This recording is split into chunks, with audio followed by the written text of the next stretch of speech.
मजा आएगा इस पैनल में। आप जितने युवा लोग हैं हमारे साथ, आज नई दिल्ली की नई आवाज बांसुरी स्वराज।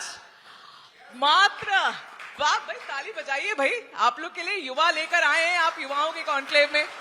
मात्र 25 साल में इतिहास बनाया है समस्तीपुर से जीतकर शांभवी चौधरी और हेमांग जोशी। ये खास है, ये खास इसलिए है क्योंकि इनका कोई पॉलिटिकल बैकग्राउंड नहीं है।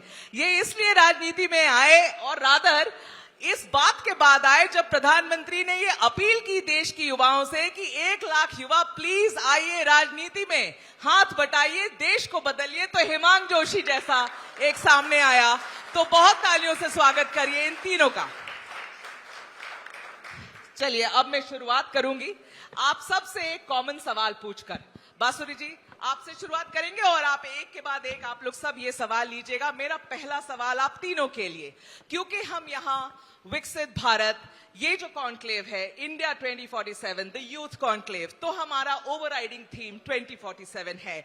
मैं जानना चाहती हूं आप सब युवा सांसदों से, ये सब फर्स्ट टाइम सांसद है, पहली बार पार्लियामेंट आए हैं, आपकी भी एक मन में एक चित्र होगा कि 2047 में हमारा भारत कैसा दिखना चाहिए। आप सब रहेंगे उस वक्त एक्टिव पॉलिटिक्स में, बताइए क्या देखते हैं। सबसे पहले तो मेघा जी बहुत बहुत धन्यवाद, आपको नववर्ष की भी बहुत बहुत शुभकामनाएं। विकसित भारत 2047 मुझे लगता है आत्मविश्वास से भरा हुआ भारत होगा। ये वो भारत होगा जहां पर मेरे देश का युवा केवल मेरे देश के विकसित होने का लाभार्थी ही नहीं होगा, उसका शिल्पकार भी होगा। और मुझे लगता है कि जैसा आप जानते हैं 2029 में नारी शक्ति वंदन अधिनियम लागू हो जाएगा, तो आप भी जानते हैं कि 18वीं Lok Sabha is the last Lok Sabha जहां पे women will be under represented. तो विकसित भारत की भाग्य विधाता मेरे देश की नारी शक्ति होगी और मुझे लगता है कि नीति निर्माण में उसका ऐसा योगदान होगा कि आप भी अचंभित रह जाएंगे। जरूर, मैं I am looking forward to that day कि जब हम औरतें, हमारा रिप्रेजेंटेशन ज्यादा बढ़े, हम जैसे औरतें ज्यादा आप लोग को पार्लियामेंट में दिखे, तो वो दिन अच्छा ही होगा, सुनहरा ही होगा। उस होप के साथ हम भी आगे बढ़ रहे हैं। बस एक विश है, क्या कि विकसित भारत आत्मसंतोषी ना हो, बस आत्मनिर्भर और आत्मविश्वासी हो, ताकि उस विकास की गति पर हम अग्रसर रहे और प्रगति रोक ना लगे उस पर। जी आप बताएं। सबसे पहले तो एबीपी न्यूज का, मेघा जी का, आप सबका बहुत बहुत धन्यवाद। विकसित भारत एंड इंडिया एट 2047 का ये जो पूरा एडिशन है उसको मैं पिछले साल से फॉलो कर रहा हूँ और एक बहुत ही अच्छा एक प्रयास है। जो आपका प्रश्न है विकसित भारत कैसा होगा, मैं अगर संक्षेप में बताऊं तो विकसित भारत सबका होगा। इस विकसित भारत में सभी लोग अपने अपने कंट्रीब्यूशन से पूरे भारत को विश्व गुरु बना पाएंगे। जब मैं बात करता हूं विश्व गुरु बनाने की, तो कई लोग ऐसा प्रश्न करते हैं कि विश्व गुरु बनाएंगे, कैसे बनाएंगे। ये वही लोग थे जो पहले प्रश्न करते थे कि राम मंदिर कैसे बनाएंगे और 370 कैसे हटाएंगे, तो उसका भी जवाब उनको विकसित भारत बनते ही मिल जाएगा। सबसे पहले तो मेघा जी बहुत बहुत धन्यवाद। एबीपी न्यूज नेटवर्क के जितने भी लोग हैं, आप सबका बहुत बहुत आभार और सबको नववर्ष की हार्दिक शुभकामनाएं। जब हम लोग बात करते हैं इंडिया 2047 का, तो विकसित भारत जो है वो सबसे पहले हम लोग उसके बारे में चर्चा करते हैं, उसके बारे में बात करते हैं। और सिर्फ इसीलिए नहीं क्योंकि वो एक सोच है, ये हम लोग का संकल्प है कि भारत को 2047 में विकसित बनाना है। और अगर विकसित के साथ हम लोग भारत की कोई बात करते हैं, अगर कोई एडजेक्टिव हम लोग उसके लिए यूज करते हैं, तो वो सशक्त और आत्मनिर्भर है। जब हम लोग इंडिया को इन्विजन करते हैं 2047 में, तो हम लोग ये सोचते हैं कि वो एक ऐसा भारत हो जहां पे हमारी प्राथमिकता इंक्लूसिव ग्रोथ हो, वो सबका भारत हो और सबके लिए ग्रोथ बराबर हो। वहां पे कोई भेदभाव नहीं हो, ना लिंग का हो, ना जात का हो, ना धर्म का हो। जहां पे टेक्नोलॉजी, हमारे यशस्वी प्रधानमंत्री श्री नरेंद्र मोदी जी हमेशा कहते हैं कि टेक्नोलॉजिकल एडवांसमेंट हो, तो ये सारी हमको लगता है हमारी प्राथमिकता रहेगी। और इसी सारे जो मुद्दे हैं इसको हम लोग अपनी प्राथमिकता बना करके आगे बढ़ेंगे। अब एक एक सवाल में आप सबके ऊपर लूंगी और फिर हम कॉमन टॉपिक्स पे आएंगे। तो बांसुरी जी, देखिए हमारी टीम ने कहा वैसे तो समय हो गया है आपको पार्लियामेंट में गए हुए, लेकिन ये जानना चाहते थे वो कि जब बांसुरी स्वराज पहली बार उठी पार्लियामेंट में स्पीच देने के लिए, अब बांसुरी के नाम के साथ स्वराज सरनेम है, भारी लेगेसी है, क्या वो भार महसूस किया जब पहली बार खड़ी हुई पार्लियामेंट में स्पीच देने के लिए? मां की इतनी शानदार लेगेसी को आपको आगे बढ़ाना था।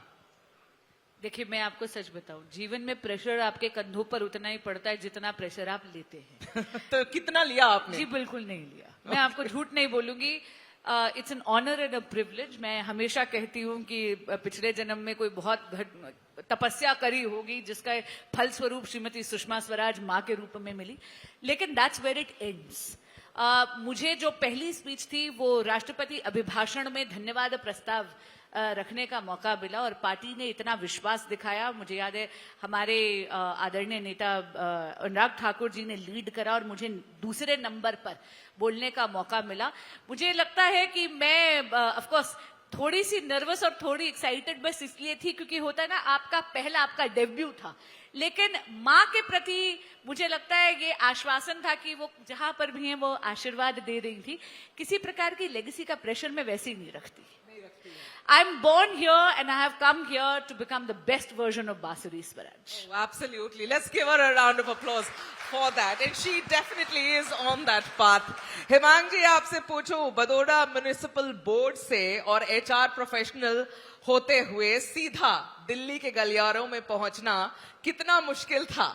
पार्लियामेंट में पहली बार जब आए, देखिए बड़ोदरा के संस्कार एक तरफ और दिल्ली के सत्ता के नशा, यहाँ जो गलियारों में जो नशा है पॉलिटिक्स का, क्या रहा, कैसा रहा आपका ये ट्रांजिशन? सबसे पहले तो जब मुझे पहला कॉल आया कि मेरा चयन इस लोकसभा के लिए हो रहा है, वह कॉल किसी पार्टी या पार्टी के लीडर का नहीं था, एक पत्रकार का ही था।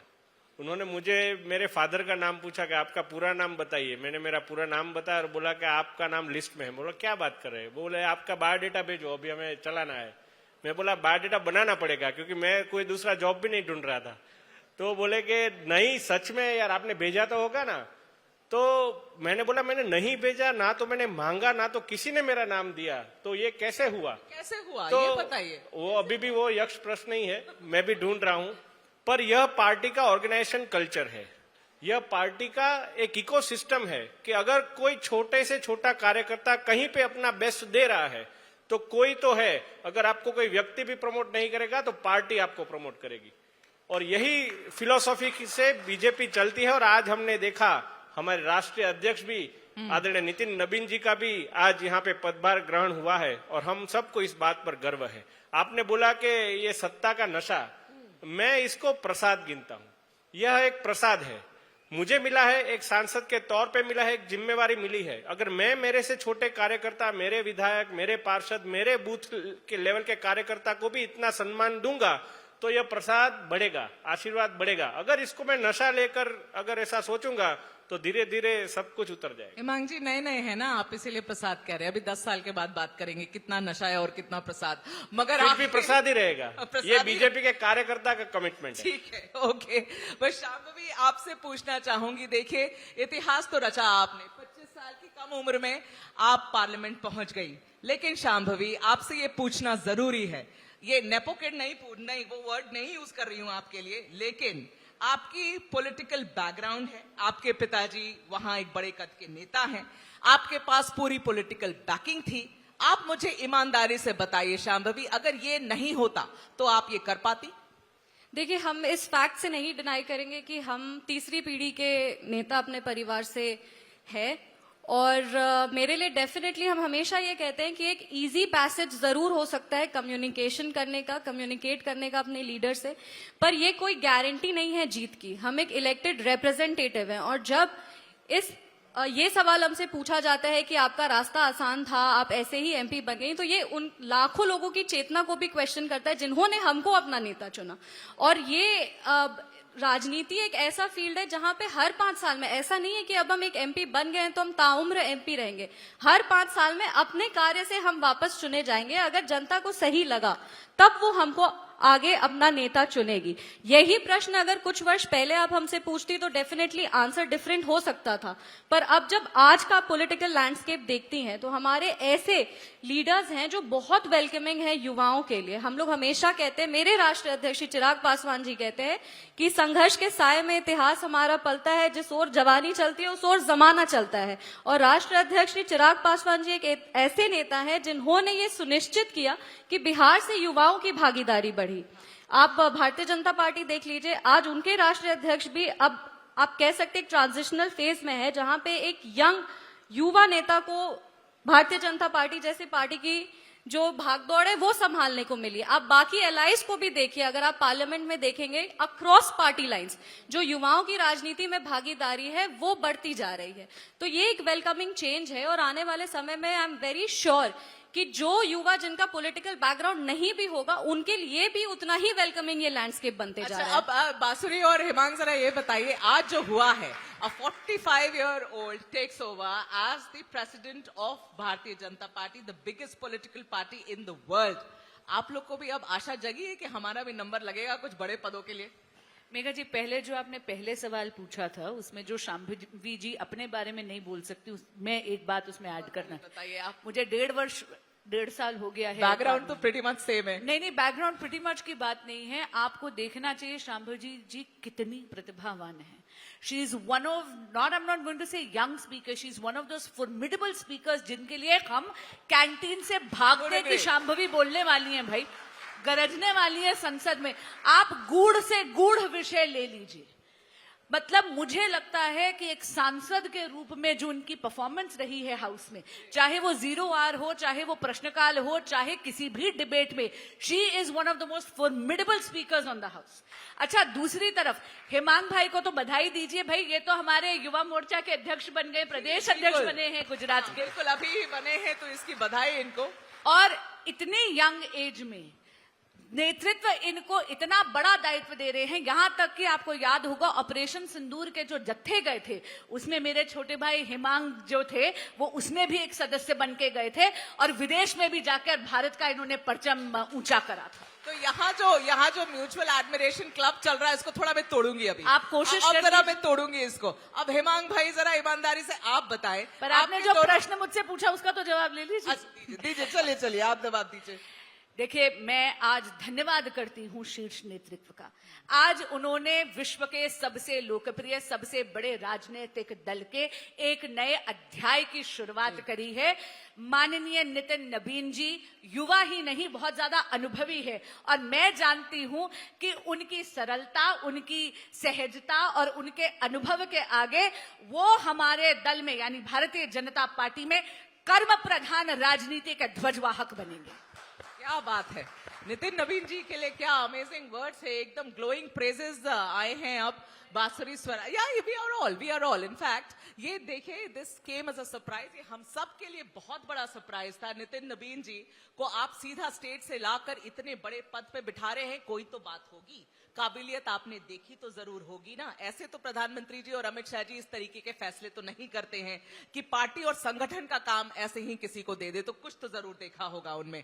आगे बढ़ते हुए देखिए, ये जो इतना बड़ाई एक दूसरे का यहाँ पर हो रहा है। अब जरा आप हिमांग जी बताइए मुझे, आपके दोनों तरफ ऐसी महिलाएं बैठी हुई हैं जिसके लिए पॉलिटिक्स में आना सरल तो था। मैं आपको अब पीछे आप लोग ने सेटिंग कर ली है मुझे पता है, मगर यहाँ पर प्लीज जरा आप सच्चाई से बोलिए, आपको पॉलिटिक्स में आना, आपको बड़ौदा की सीट जीतना, in comparison to the two of them जिनको एक पॉलिटिकल बैकिंग है, एक लेगेसी है और एक सपोर्ट है, बड़ा सपोर्ट है, इनको वैसे ही देश जान रहा था, आपको नहीं जान रहा था।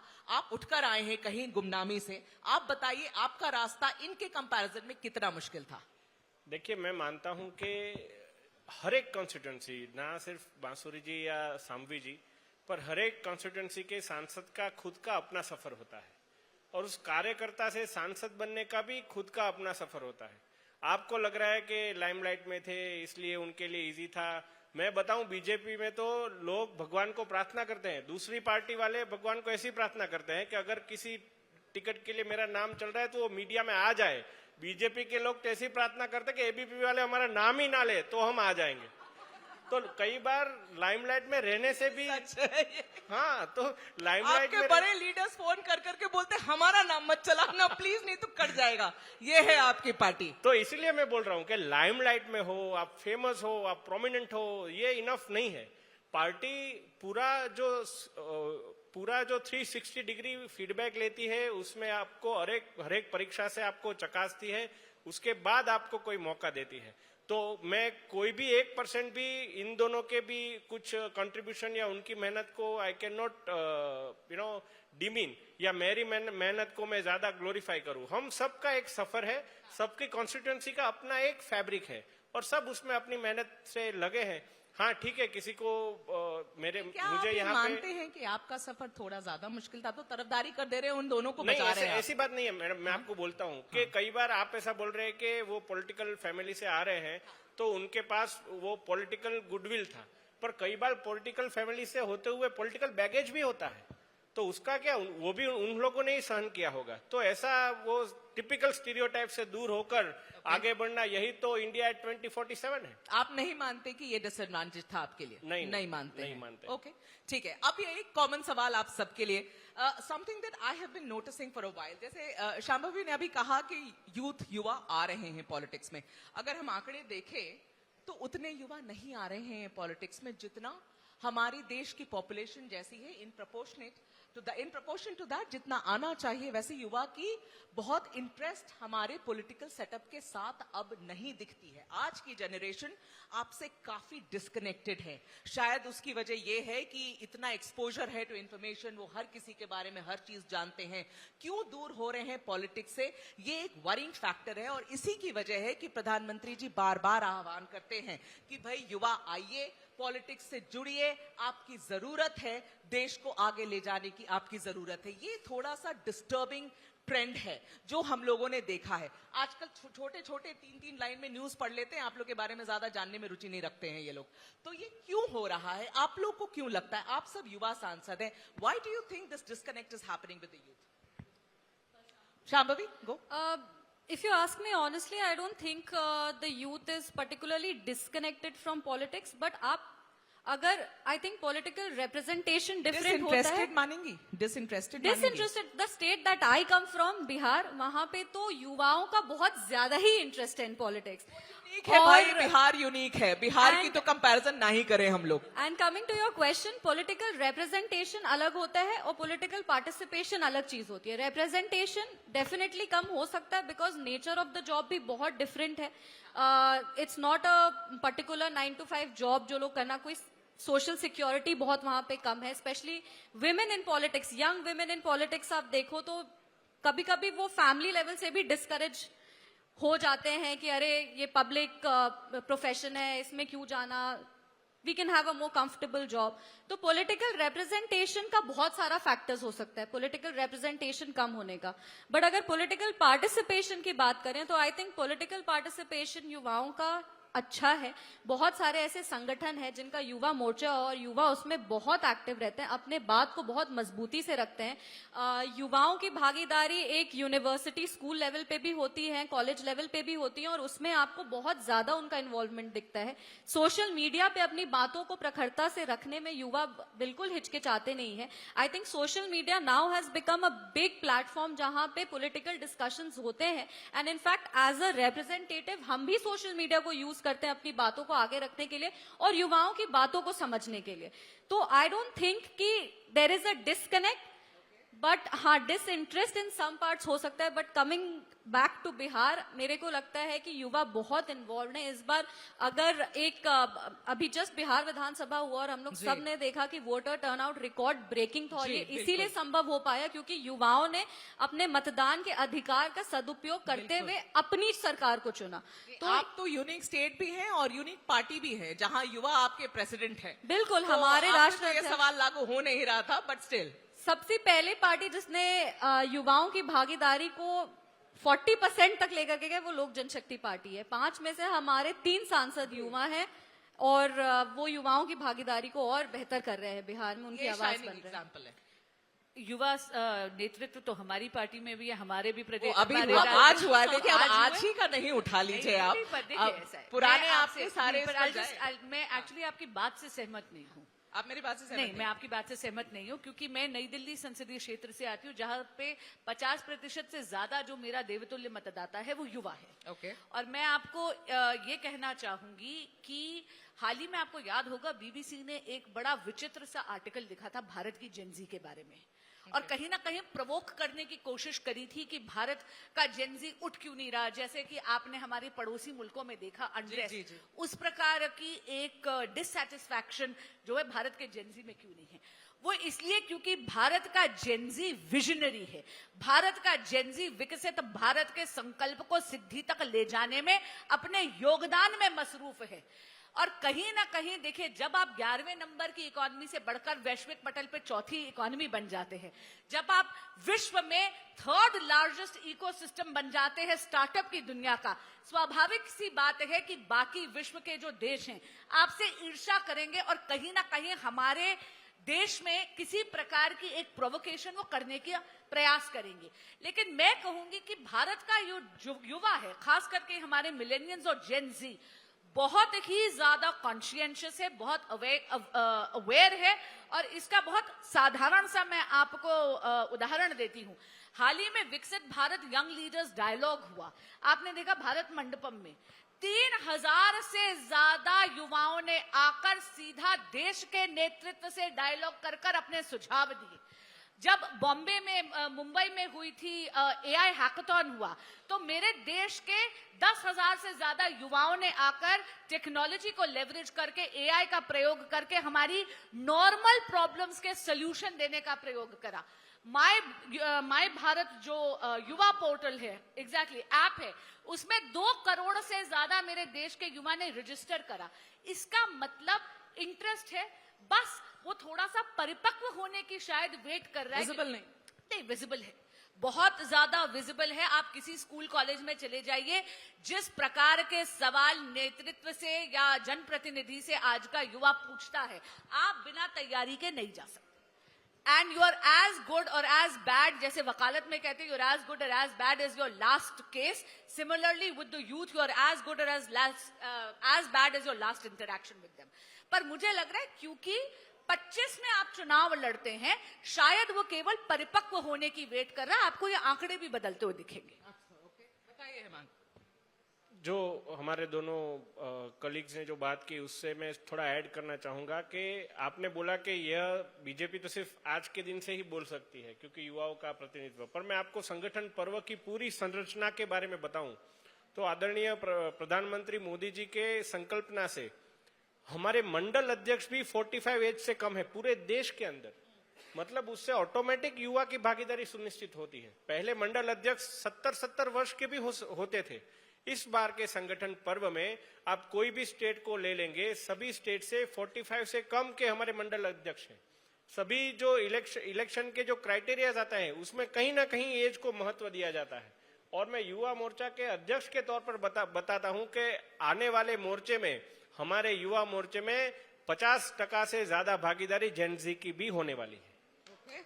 ऑलराइट, आप लोग को इतना कॉन्फिडेंस है कि युवा आपके साथ हैं तो ठीक है, देखेंगे कैसा है। पर मैं आंकड़ों पे बात कर रही थी। देखिए, मैं बिल्कुल मानती हूँ Bansuri, they are very aware, they are very smart, they are very sharp, और ये आपको अकाउंटेबल भी होल्ड करेंगे, बिल्कुल करेंगे। लेकिन इनकी जो इंटरेस्ट है ना कि हम भी आकर भागीदारी करें, हम भी आकर ज्वाइन करें, वो थोड़ा वेन हो रहा है, ये आंकड़ों में देखा गया है। इसलिए मैं आपसे सवाल पूछ रही थी, पर शायद बदले। आप जैसे लोगों को सुनने के बाद, भाई साहब, आप बच्चे कितने यहाँ पर आप बैठे हैं, इनको सुनने के बाद कितने प्रेरित हो रहे हैं? Are you feeling inspired after listening to them?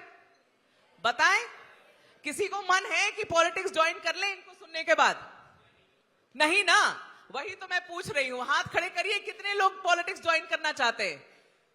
देखिए, यही है, ये है। आप कितना गिनेंगे आप? अब 0 पे थोड़ी बात कर रहे थे हम लोग, ठीक है।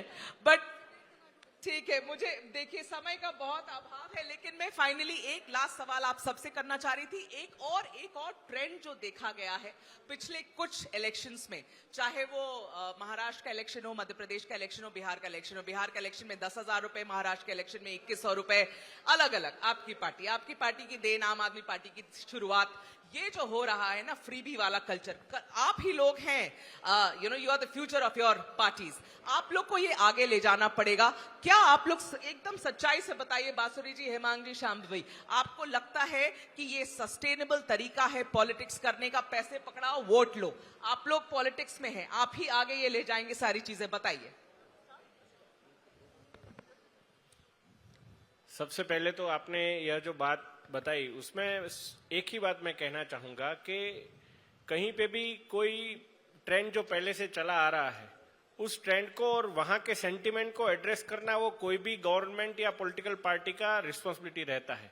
पर आपने कोई भी बीजेपी के नेता का ऐसा वीडियो नहीं देखा होगा। हम अगर बिहार इलेक्शन की बात करें कि वो ऐसे कार में से पूरा इतना बैग में से सबको ऐसा रुपए बांटता हो। नहीं, आप बैग से क्यों रुपए बांटेंगे? आप तो ऑफिशियल तरीके से रुपए बांट रहे थे। नहीं, ये बात नहीं है, वो तो अलग, वो योजना है, उसका लाभ है। परंतु एक जो आप जो बात करिए कि लोगों के बीच में जो एक ऐसी आदत डालना, तो वो आदत कैसे आगे जाके कम होती है, वो सब साथ में मिलकर लगता है आपको, शांभवी बांसुरी, आपको लगता है कि इसे बंद करना पड़ेगा? ये तरीका नहीं है पॉलिटिक्स करने का। ये इसको फ्रीबीज की तरह देखना गलत है। ये योजनाओं का निर्माण जो होता है, जो हमारे वोटर्स हैं, जो हमारे क्षेत्र के लोग हैं, जो हमारे राज्य के लोग हैं, उनके सशक्तिकरण के लिए काम करना सरकार का दायित्व है। और सरकार ऐसे अलग अलग योजना का निर्माण करती है जिस तरीके से उनको सशक्त किया जा सकता है, मजबूत किया जा सकता है। महिलाओं को रोजगार देने के लिए, स्वरोजगार के उपाय बनाने के लिए एक योजना का निर्माण किया गया, जो चुनाव के पहले इम्प्लीमेंट कर दिया गया। तो अब उसको मतलब अननेसेसरीली बिहार विधानसभा के चुनाव से रिलेट करना और कहना कि बिहार विधानसभा चुनाव में फ्रीबी दिया गया, ये बहुत ही गलत है और इसको बहुत गलत तरीके से देखा जा रहा है। सरकार आज भी वो सारी योजना को लेकर के आगे बढ़ रही है और आने वाले जब 5 साल वो काम करेगी तब भी उस योजना को लेकर के चलेगी। आप कहिए, तो इसको कोरिलेट नहीं करना चाहिए। लेकिन परसेप्शन यही है, at least you be honest. No, I am being honest Megha ji, perception ये नहीं है, क्योंकि ये जो पब्लिक है ये सब जानती है। और मैं आपको एक चीज बताऊं, किसी ने कलर टीवी नहीं बांटे, किसी ने कलर टीवी नहीं बांटे। 10,000 रुपए बांट दिए। नहीं, मैं आपको एक चीज बता, 10,000 रुपए बांट दिए, 2100 बांट दिए, पता नहीं क्या क्या बांट दिए। नहीं, आप एक सेकंड मुझे जवाब दीजिए। देखिए, ऐसा है, जन कल्याण में और मतदाताओं को ब्राइब करने में अंतर है। और अंतर यह है कि जब आप किसी प्रकार की योजना लाते हैं, जैसे पीएम स्वनिधि लाते हैं, जहां पे आप कोलैटरल फी लोन रेडी पटरी वालों को दे रहे हैं, मतलब जिनकी गारंटी कोई नहीं लेता, उनकी गारंटी लेते हैं प्रधानमंत्री श्री नरेंद्र मोदी। आप मुद्रा योजना लेकर आते हैं, जहां पे छोटे रोजगार, मतलब जो मेरी मातृशक्ति ब्यूटी पार्लर्स चलाती हैं या खुद का टेलरिंग यूनिट चलाती हैं, उनको भी आप सशक्त करते हैं कि आप माइक्रो फाइनेंसिंग करते हैं और वो खुद अपने पैरों पर खड़ी हो सकती हैं।